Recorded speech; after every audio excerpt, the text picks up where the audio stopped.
Perception ये है कि कांग्रेस आरजेडी को हराने के लिए आ रही है। नहीं, जनता का ये आपका परसेप्शन है, ये आपका परसेप्शन है, ये आपका परसेप्शन है। यात्रा में आरजेडी शामिल नहीं है कहीं भी, और आपकी जो पूरी लड़ाई है वो ऐसा लग रहा है कि आरजेडी पे दबाव बनाने के लिए आप। देखिए, एक बात जान लीजिए, हमारे नेता राहुल गांधी ने कन्याकुमारी से कश्मीर तक की यात्रा की। कांग्रेस का कार्यकर्ता और नेता उसमें शामिल हुए, मैं भी शामिल था, पैदल चल रहा था।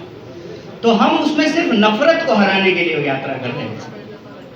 आप जो ये जनता के नाम से अपना परसेप्शन बोल रहे हैं ना, हाथ जोड़ करके हमारा आग्रह है, हम अपने मुंह से जो बात कह रहे हैं, या तो आप उस पर भरोसा कीजिए, वो बात जो है बिहार की जनता को दिखाइए। बाकी जो कयास आप लगा रहे हैं इसका कोई मतलब नहीं है। ये यात्रा पद यात्रा है, चुनावी यात्रा नहीं है। तो चुनाव को लेकर के आपके जो भी सवाल हैं, मेरे ख्याल से वो अप्रासंगिक है और अभी उसकी जरूरत नहीं है।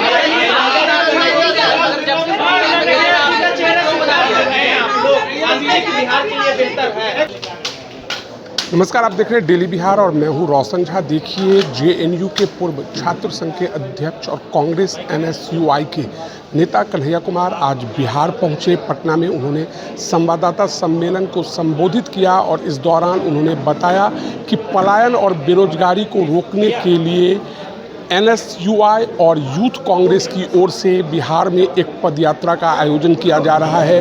हालांकि जब इस प्रेस कॉन्फ्रेंस में उनसे डायरेक्ट पूछा गया कि क्या वे फ्रंट फुट पर आकर बैटिंग करेंगे या नहीं, क्या तेजस्वी यादव ने भी पलायन और बेरोजगारी को लेकर यात्रा की थी, उस दौरान कन्हैया कुमार क्यों नहीं शामिल हुए और क्या कन्हैया कुमार के इस पदयात्रा के दौरान आरजेडी के नेता तेजस्वी यादव शामिल होंगे या नहीं। कन्हैया कुमार ने गोल गोल जवाब दिया और क्या कुछ कहा, पहले आइए आपको सुना देते हैं।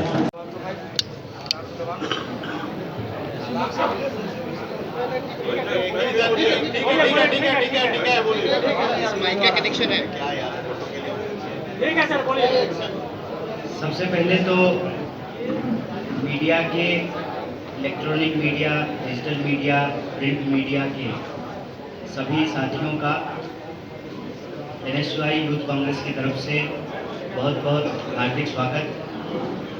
जैसा कि हमारे बिहार के प्रभारी कृष्णा जी ने आपको बताया कि आज एनएसयूआई और यूथ कांग्रेस की एक संयुक्त बैठक हुई, जिसमें यह फैसला लिया गया कि बिहार का जो सबसे जरूरी मुद्दा है, बिहार का जो सबसे दर्दनाक पहलू है, उसके संबंध में एक पदयात्रा निकाली जाए।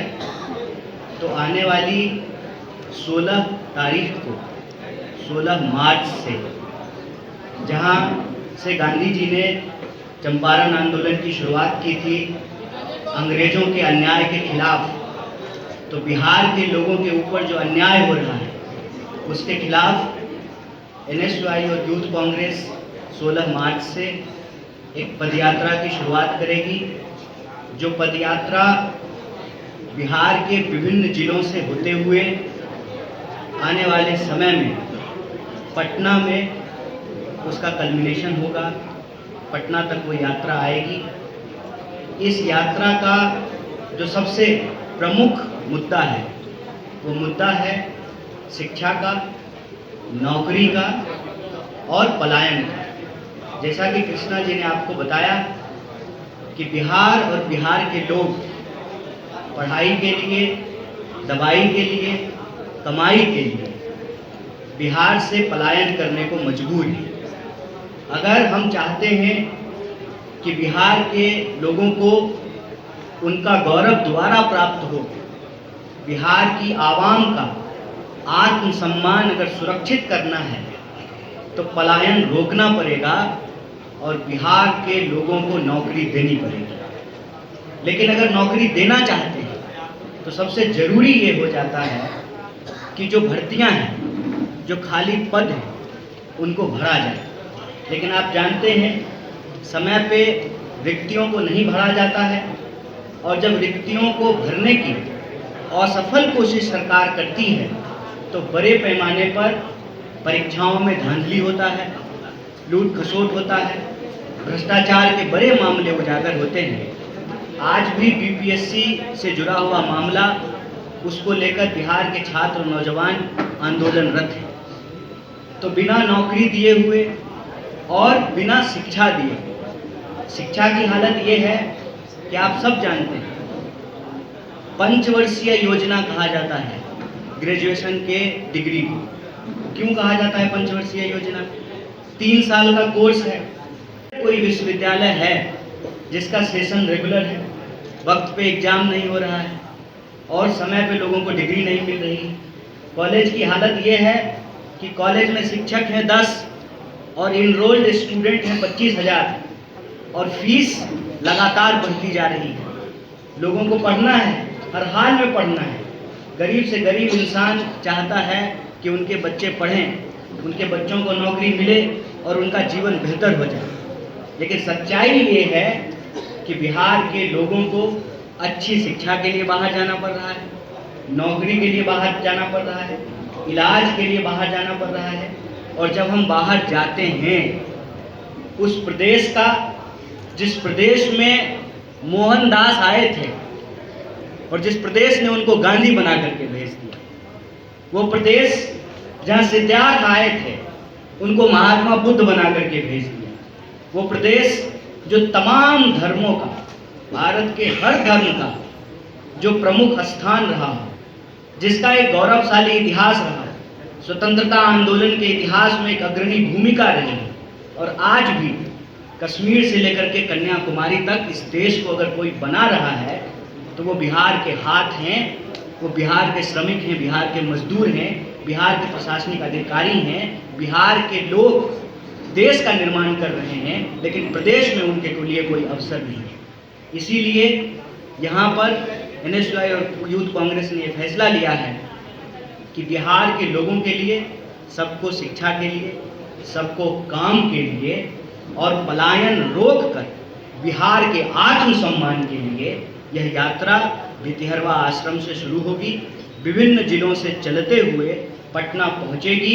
इस दौरान हम यह बात आपके बीच, आपके माध्यम से बिहार के लोगों को स्पष्ट कर देना चाहते हैं कि यह यात्रा सिर्फ एक दल की यात्रा नहीं है। ये दरअसल बिहार के छात्रों और नौजवानों की पुकार है।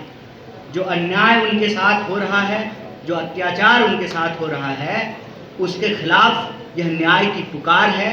इस पुकार में कोई भी विद्यार्थी या नौजवान जो महसूस करता है कि उसको सही शिक्षा नहीं मिल रही है, उसको नौकरी नहीं मिल रहा है, वो पलायन होने के लिए विवश हो रहा है, वो व्यक्ति इस यात्रा का हिस्सा हो सकता है, हो सकती है। और यह यात्रा एनएसयूआई और यूथ कांग्रेस नेतृत्व जरूर कर रही है, लेकिन दरअसल ये यात्रा बिहार के छात्रों और नौजवानों की यात्रा है। और इस यात्रा में आप देख रहे हैं कि हमारे राष्ट्रीय नेतृत्व, एनएसयूआई के राष्ट्रीय अध्यक्ष और यूथ कांग्रेस के राष्ट्रीय अध्यक्ष यहाँ मौजूद हैं। इनके साथ साथ प्रदेश के एनएसयूआई के अध्यक्ष और यूथ कांग्रेस के अध्यक्ष यहाँ मौजूद हैं। इसका मतलब हमारा पूरा का पूरा संगठन बढ़ चढ़ करके इस यात्रा में शामिल होगा। आपके माध्यम से हम बिहार के नौजवानों और छात्रों से भी अपील करते हैं कि अत्याचार के खिलाफ न्याय की पुकार के लिए आप इस यात्रा में बढ़ चढ़ करके हिस्सा लें। बहुत बहुत धन्यवाद। तो सुना आपने, कन्हैया कुमार का कहना था कि यह पदयात्रा कोई चुनावी पदयात्रा नहीं है।